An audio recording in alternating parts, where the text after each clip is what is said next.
Claire, can you tell us a little bit about your training? Are you self-taught? So I'm actually very traditionally academically taught as an artist. I went to Pratt Institute in Brooklyn, and I did which I loved. It's just, Pratt is an amazing place. Fabulous teachers, you meet people from all across the country, very serious artists, and I did my BFA there, and then after I finished my BFA, I was a sculpture major as an undergraduate and an art education minor.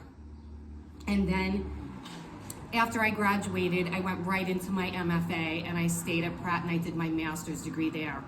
And my sculpture at the time was really based on architectural decay, which is another thing that I really love. So they were all these constructed pieces that were on the wall, that came out of the wall, that had to do with buildings and the decay over time of buildings and how nature started to take over these man-made places. And my sculpture kept getting flatter and flatter and flatter, and I started to photograph it.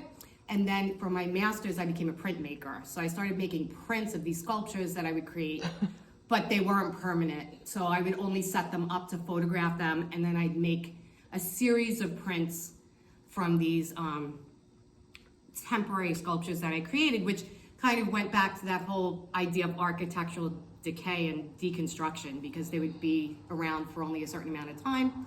I'd capture that moment in a photograph and then make prints out of it. So that's what I did for my MFA, and I started teaching high school full-time. So I was teaching full-time high school art, going to Pratt at night. It was a crazy time, but I was very young and I had a lot of energy. I could never do that today. And I don't think an artist needs to be academically trained at all. That's just the path that I took. But it's definitely not necessary. You know, art is, it's just a form of expression, and you know, anyone can pick up a pen or a pencil or paint and create something. You don't really have to have that training. But for me, it was a great experience, because in my circle, I really didn't have other artists to interact with. My family's not artistic, so I was adopted, and you know, I was the artist, but they really didn't have that same kind of interest. I think your family was very lucky to have you. Oh, thank you so much. That's so sweet. A warm, generous, loving person, and it's nice to know you and include you with poets and storytellers and sometimes artists, but I think we're going to have a lot of artists on this channel.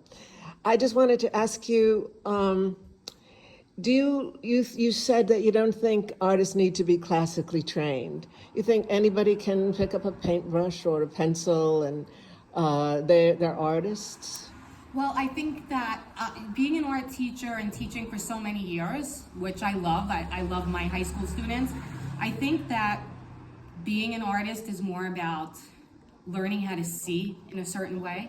Mm-hmm. And once you unlock that seeing, that yes, you can create. I mean, many people will say, you know, what makes you an artist? Like, what is the definition of it? For me, and this is just personally for me, if I sell my work, then I know that for sure that I'm an artist, right? Because I don't know about that. But that's just a personal thing. I don't believe that about, you know, any other person.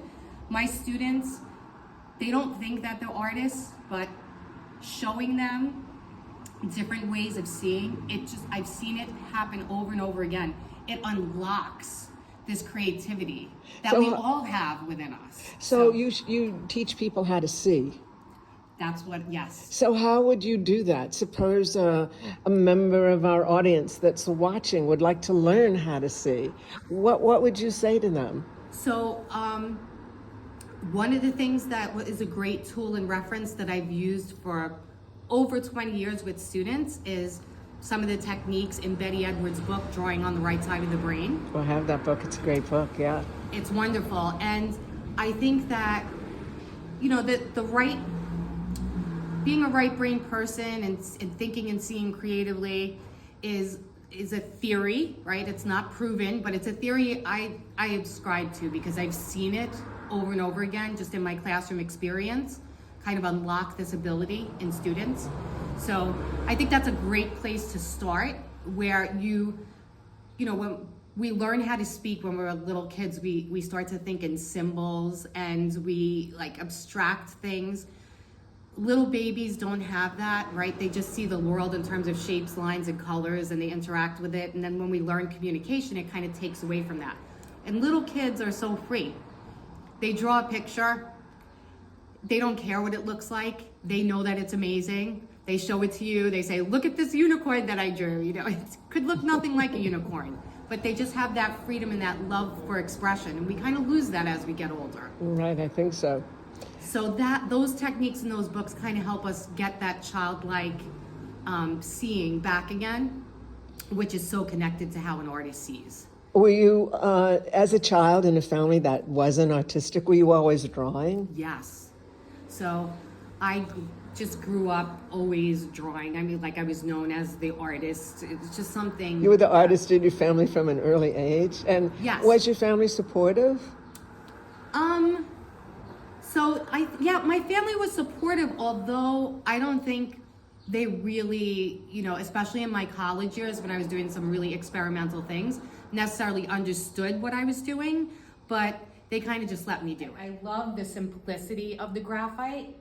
It's just a humble pencil, taking a simple medium. It's not expensive. You don't need tons of art supplies, and just taking that medium and completely pushing it and seeing how far you could take it. I love that. And when you remove all the color and you break it down to its basic black and white and grays, it takes out a lot of the extraneous stuff in the work, and you're just kind of really dealing with the light and the shadow. Claire, thank you so much for spending the afternoon with me. It's been an absolute pleasure to talk with you and see your work. For more of Claire's work, you can see her at foxfirearts.com. And please stay tuned to the Storytellers Lounge for more interviews with artists, poets, musicians, and storytellers. Thanks.